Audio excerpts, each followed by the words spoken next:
Good morning and thank you for joining. Just waiting for a few more people to come in and then we'll get started right away. Hope you're having a wonderful day today. And yeah, it's serious business today. Just type and let me know where you are joining me from today.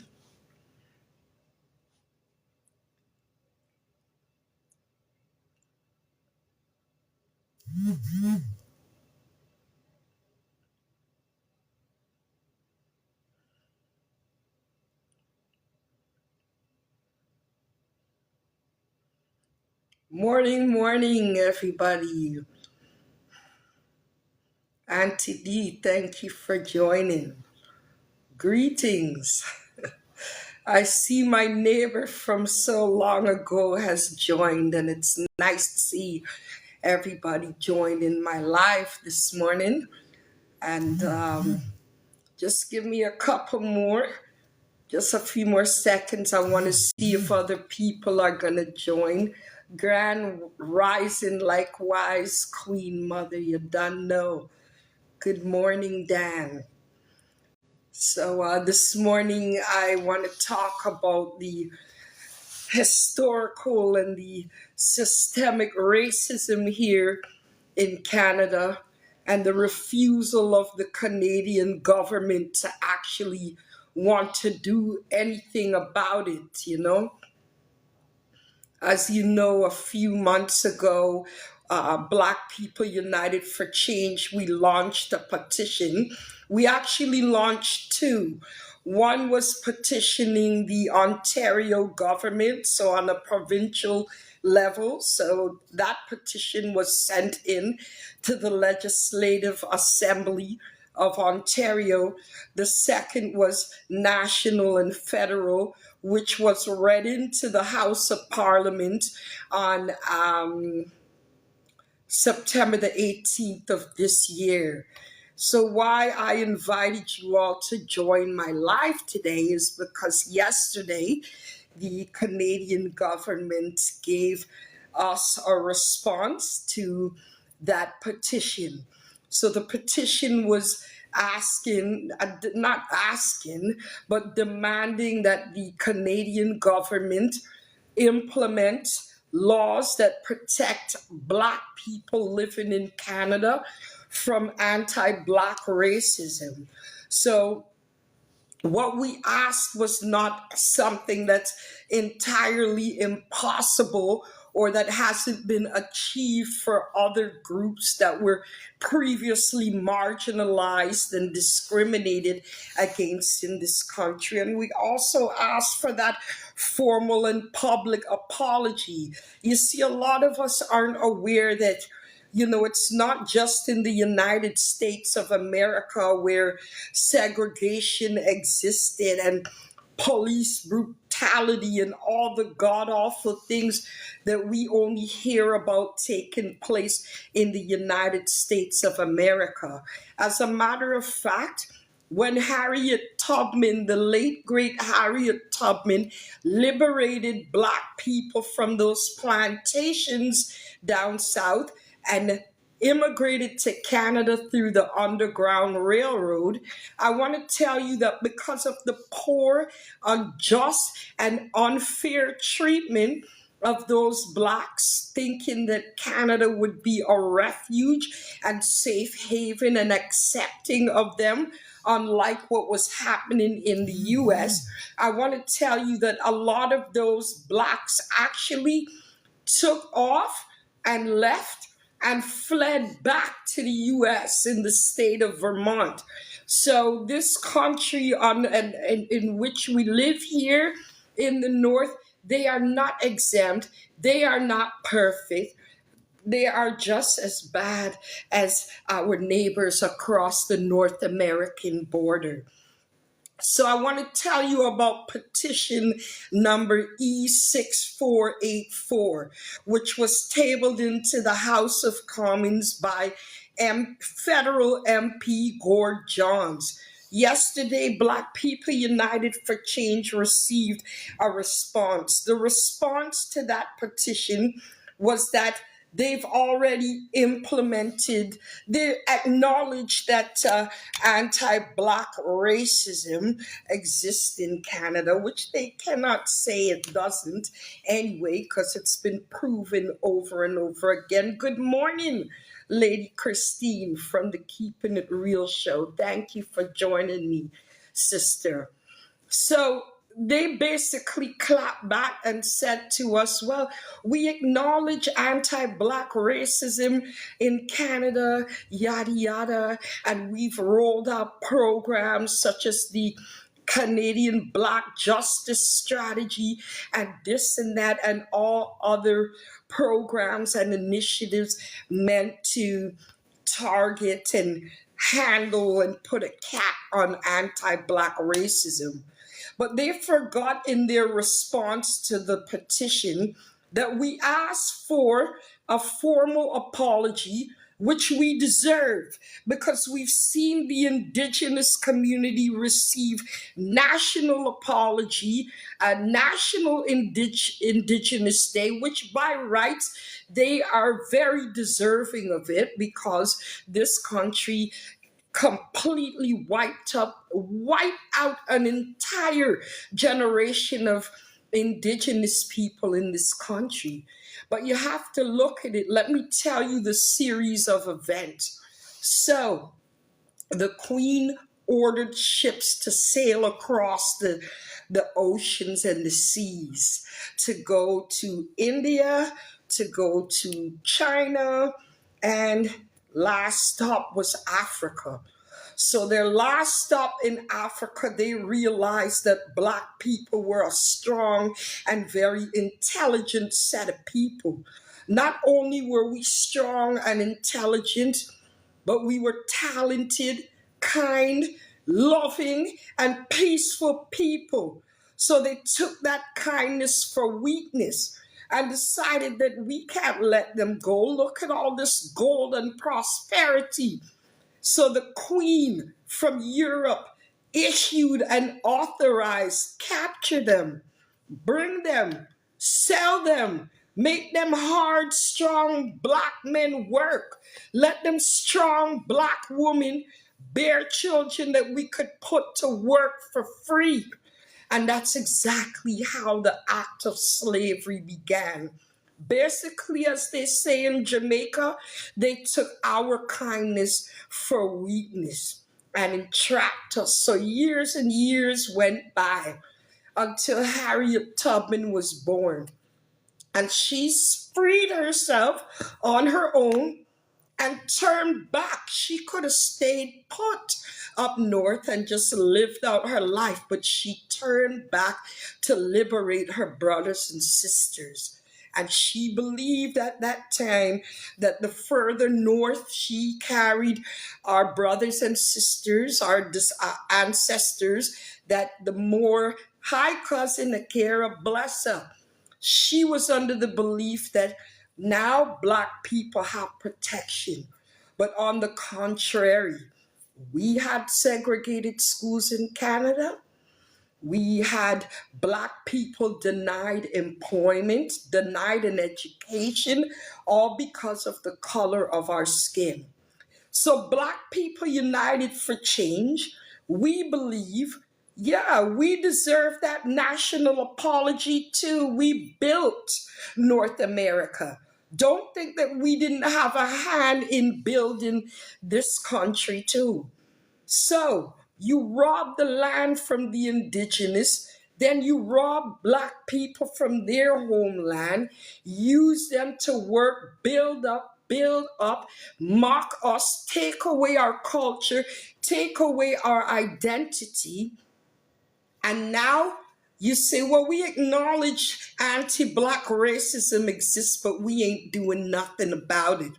Now, these strategies that they're talking about, Black justice strategies and all these other programs that are not designed to make a difference, that are not designed to implement legislative reform, so that we, like our Jewish community, are protected from anti-Black racism the way they are protected from anti-Semitism. They refuse to budge and do it. So they're telling us, as a Black people in Canada, we already know that racism exists. We help it to continue and to exist. So you really think we want to change it? Of course they don't want to change it. Profit is made off of racism in this country. If you think they don't make money, they do, and that's for certain. So they clap back to say, A, we already know racism exists, and B, we've already put these little useless Black strategies and programs and what have you in place, but we ain't gonna change it. I want to say, if you go on the website for the House of Commons, they wrote a long spiel of all the programs that are implemented to combat anti-Black racism, and put a law in place that protects us from being called racial slurs at work, our kids being called racial slurs, our kids being held back academically, us not being promoted and doing jobs that we are overqualified for. The Canadian government doesn't want to do that. And let me tell you what makes it even worse is that in this country, we come from a community that has already sold out their worth and their integrity, because all them Black strategies, they are run by Black people chosen because the government knows basically. In Jamaica they say Duppy knows who to frighten. You know what I mean? In Canadian terms, a ghost knows who to frighten. So these Black strategies and yada yada, they're operated by Black people who are Black on the outside, but definitely not Black on the inside. They have been paid and bought out. Just the other day, we had a very prominent DJ that ended his life by suicide. And there's a lot of Black people with suicidal thoughts or who have committed suicide because racism does have a devastating impact on one's mental state. I want to say right now, at this time, I'm never at home. But I stayed home because the audacity of the Canadian government to respond and not address the things that were contained in the petition presented to them, and to clap back and say we have this strategy and that strategy put into place by the very same Human Rights Commission that would rather spend millions of dollars of our tax-paying money in a class action lawsuit because they'd rather empty their pockets than put laws in place to protect you and me from anti-Black racism. I want to say that as for our community, we have got to start taking accountability. We have to stop seeing initiatives and movements as somebody's personal endeavor. I am not the only Black woman in Canada. I am not the only Black woman who's tired of seeing another Black youth gunned down by law enforcement, and then they let you wait for a month or two and come back and say, well, the special investigations unit saw no wrong in unaliving Black people. And that doesn't just go to the thug you them that they label as delinquents and what have you. They discriminate against little children. And we have to stop picking and choosing which movement to stand behind. We have the Black parents advocating for Black children who had a petition launch combating the Durham Peel Region School Board, the Toronto District School Board. We see and we scroll on by. If it's somebody spearheading the initiative that we don't like, or they're not your bestie, or you think they're going to get funding and money out of spite and bad mind, you don't support. I want to tell you, even though those two petitions made it into the Legislative Assembly of Ontario and the House of Commons, we barely skated by to get the required signatures for them to even read it in. And when them people on September 18th looked out their window from the House of Commons and only saw a handful of people protesting, what do you think they said to themselves? Oh, geez, another bunch of fanatics. But let me tell you, I couldn't even see people's faces clearly that went to the Vibes Cartel show, because we'll go and support that. We'll go and support partying and yada yada, but not to liberate us and liberate our children. How do you as a people feel to know that a teacher cannot use any racial slur against a Southern Asian, against a Jewish student, but they're all right and cleared to use them racial slurs against Black children? How do you feel to know that a federal employee outrightly said, I wish that we could go back to the way things were, and called another federal employee a racial slur? How does that make you feel? Look at the other day. I haven't seen any deportation orders for any Southern Asian woman with 9 children. The other day we sat down real quiet, okay? We sat real quiet while we watched that Nigerian mother shipped back to Nigeria, even though one of her children was on their deathbed with leukemia, and we all stayed quiet. But let me go and post something about Vibes Cartel and people will attack me and come after me. But you don't want to turn your rage on the people that have designed it, that we always sit where we are, which is at the very bottom of the rung. You won't attack them. You won't stand proudly, but you'll stand proud to say, I roasted that girl for speaking against Vibes Cartel. And what of you? Do you not see how our priorities are well out of whack? So although I am angry with this Canadian government for basically telling us in our faces, we already know racism exists and anti-Black racism exists, and be satisfied with our feeble efforts to shut you up, give you funding to the sellouts, the Uncle Toms, and the lifetime mammies. Shut up and accept it, because that's just the way it is. And then you look behind you and you don't see nobody standing behind you.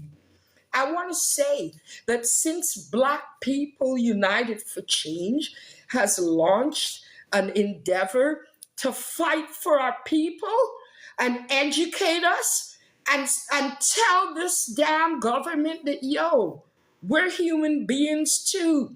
You rewrote the law for the Jewish. You rewrote the Human Rights Act for the LGBTQ community.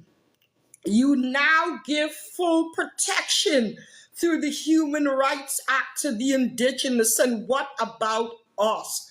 What about us? Where are we today? Because we chose to fight each other and not the system, we're always going to be saying, yes, sir, yes, ma'am. Always going to have to beg for funding to do initiatives.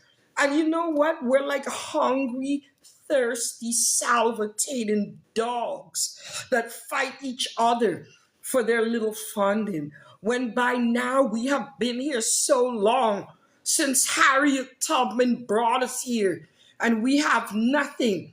There is a Chinese bank. Where is ours? They have a separate school board system for the Jewish community. How about us? What do we have? What do we have? Videos, parties, bad minding each other. We don't have nothing. And for that part, we as a people must take accountability. I want to say, even though the ideas are up here for Black People United for Change, it will never manifest if I'm the only one standing outside with a blowhorn. You know how many bad experiences that I've been through, not by the hands of the backrows, but by my own people? You want to charge me $500 to use your voice and speak? You want to come and make a duplicate petition because you think the one I created was dumb? You don't want to interview me on your show because you're afraid that you'll be punished by the Bakra? Yes, sometimes we are our worst enemy, you know? And unless you have no problem when your kids come home and tell you, I've been called a monkey at school today. I was called a gorilla at school today. My teacher said I'm dumb. My teacher failed me when I know I put the right answers on an exam. Unless you are happy and satisfied with those outcomes, then come off my live right now and never mention my name in your mouth. But if you are serious and you think you have good ideas for us to keep on fighting, then join me. My email is blackpeopleunitedforchange@gmail.com. This is not about funding. Because of that famous, well popular Black DJ that took his life earlier this year, I thought to myself, you know what? We in the Black community, we see mental health as a taboo subject, especially suicide. We associate suicide with weakness, adopi, obia, whatever. And we need to learn and educate each other that no, mental illness exists. It only takes 3 catastrophic events for one to have a slip into psychosis. And nothing is wrong with that. Because just as the white man is human, we as Black people are human too. Why not teach each other how to respond instead of saying, you want to kill yourself? Go on then, kill yourself now. And then you're crying the loudest after when they took your advice. The only way that we can help each other is to educate ourselves and each other. I applied for funding to the Ontario Trillium that gives grants to grassroots organizations and initiatives that will benefit the community. I was turned down. I wrote a flawless proposal. They didn't turn me down because the information I provided was insufficient. I am telling you that they turned me down because of my program activities, which include a demonstration and a petition. Putting a petition in is not against the law. The Legislative Assembly and Parliament Hill allows you to hold demonstrations. So there's nothing that has to do with my program activity that was criminal. And they denied me on that reason. And that's why a lot of Black organizations, Black members of parliament don't get involved because they don't want to lose their funding. So you see, there's a lot of Judases in our community that because they want to get money easy and quick, they put their integrity and their children's future on the market for sale. Do you know that each and every life right now here on my life today is priceless? Because once you draw your last breath, it doesn't matter how much money you have in your account, you cannot buy back life. So why should we put a price on our integrity and the short lives that we have to live, yo? I just wanted to do this live to tell you where we stand in the eyes of the government and in the eyes of Canadian society. The way how I see it, based on the response that I received from the Canadian government, is that we already know you writing a petition to us is just bare talk, talk, talk, talk. You know when they'll take us serious? When they look outside that window and see a big crowd of black people there the way we showed up for cartel the other day. That is when they will come out of their little desks and come and hymn and stutter and try to come up with validation as to why, for hundreds of years, they have kept us marginalized, discriminated against, that so much that other ethnic groups flooded through immigration's gates and have more seniority and priority than us who have been here for so long. We as a people should be disgraced and ashamed. We don't even own a chain of restaurants that's owned by different black franchises. We own nothing. We own nothing except for the clothes that we kill ourselves to buy just to look rich and look prosperous. But are we prosperous? Our kids are going through the same cycle that we went through in the 70s and the 80s. Nothing has changed. The only thing that has changed is technology. Until that message gets through more and more black people's heads that, hey, we all count, we can all do our share. It isn't impossible for the government to change. You know why? Because the Jewish people, they weren't always so powerful in this country, you know. There was a time when they were turned back at the borders and refused entry into Canada, but they weren't having it. They stuck together. Look at what's happening to Olivia Chow right now. Do you think if she made a hint that, you know, what's happening in Sudan is genocide, or refer to what's happening in Jamaica and the assumption that Andrew Holness and other people orchestrated Hurricane Melissa? What do you think would become of her if she said it was genocide on Jamaica? Nothing.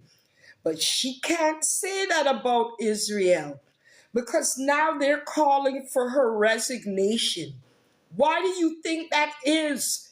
Is it because they're better than us? Smarter than us? More human than we are? No. It's because every Jewish person in Canada, from province to province and territory to territory, will stand up and say, "Step down, Olivia Chow."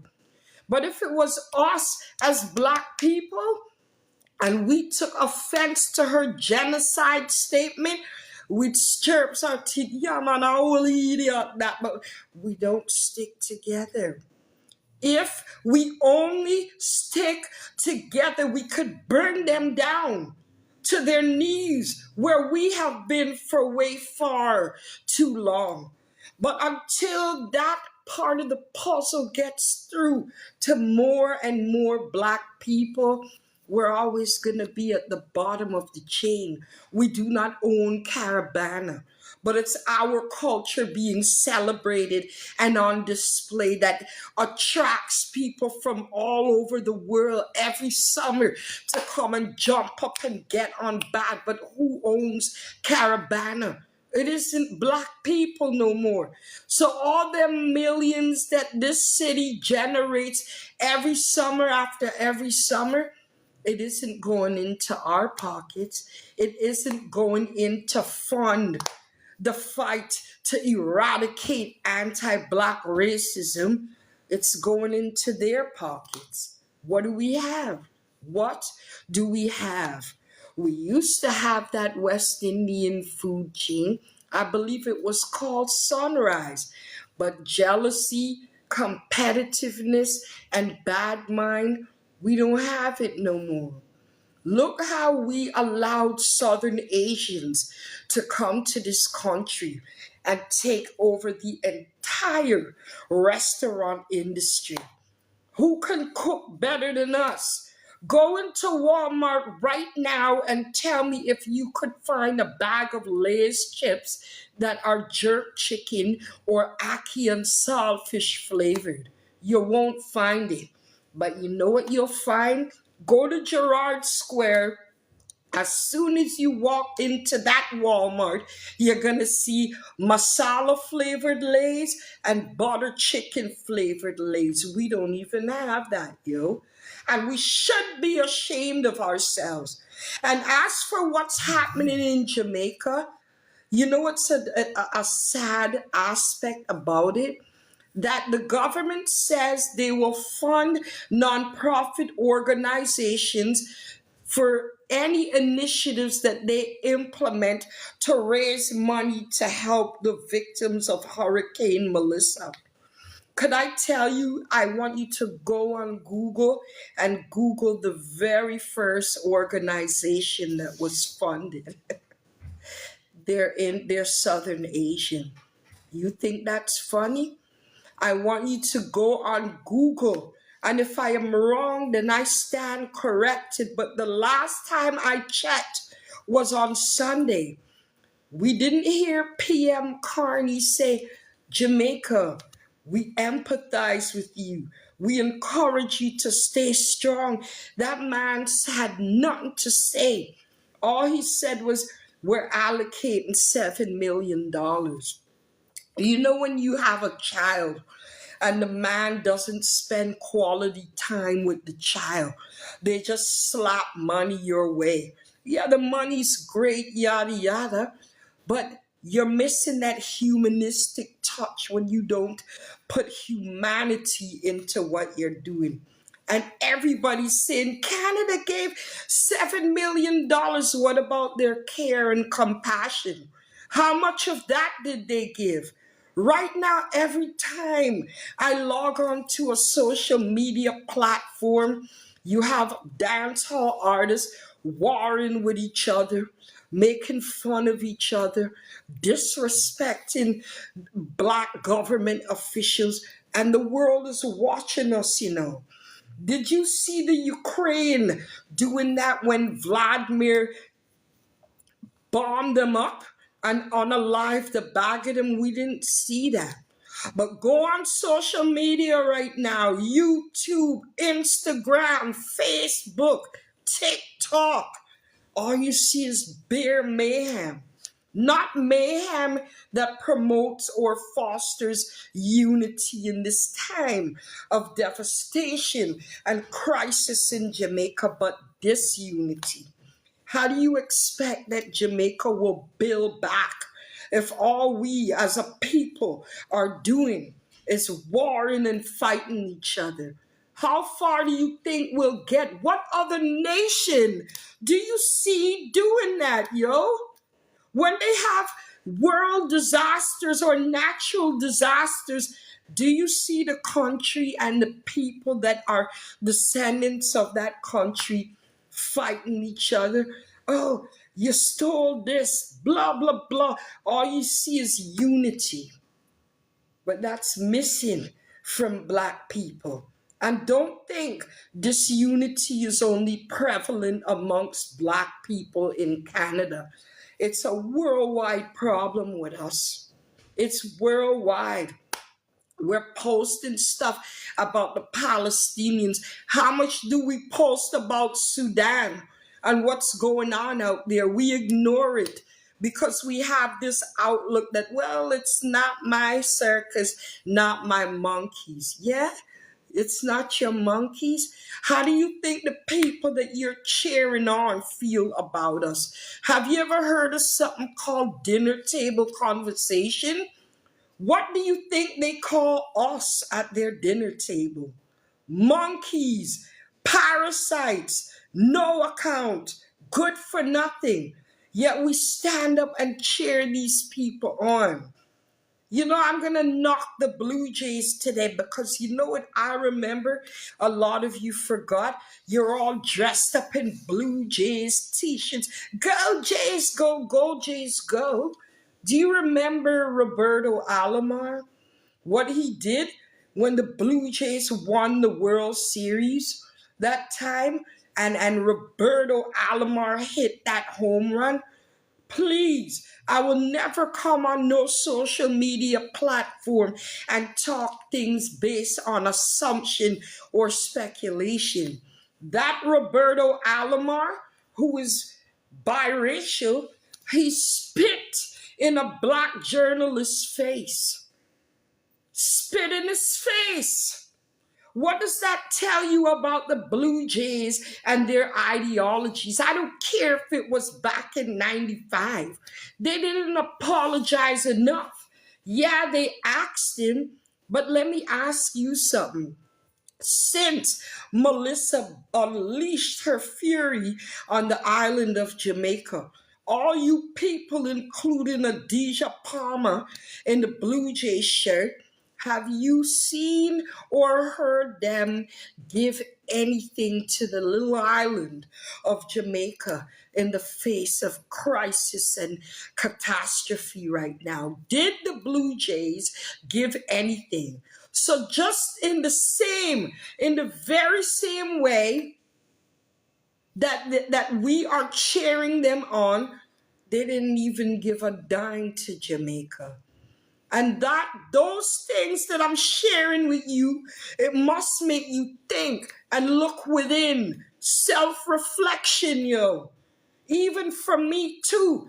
And that's why I will never post the Toronto Blue Jays on my page. Nor will I post Adidja Palmer. Because now I'm going to break something down for you.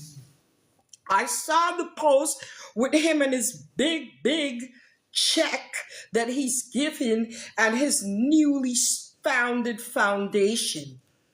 The first day he stepped on the stage, by then it was worldwide news that a hurricane was coming to destroy Jamaica. He didn't have on no Jamaica shirt. What did he wear on each night of his performance at the Scotiabank Arena?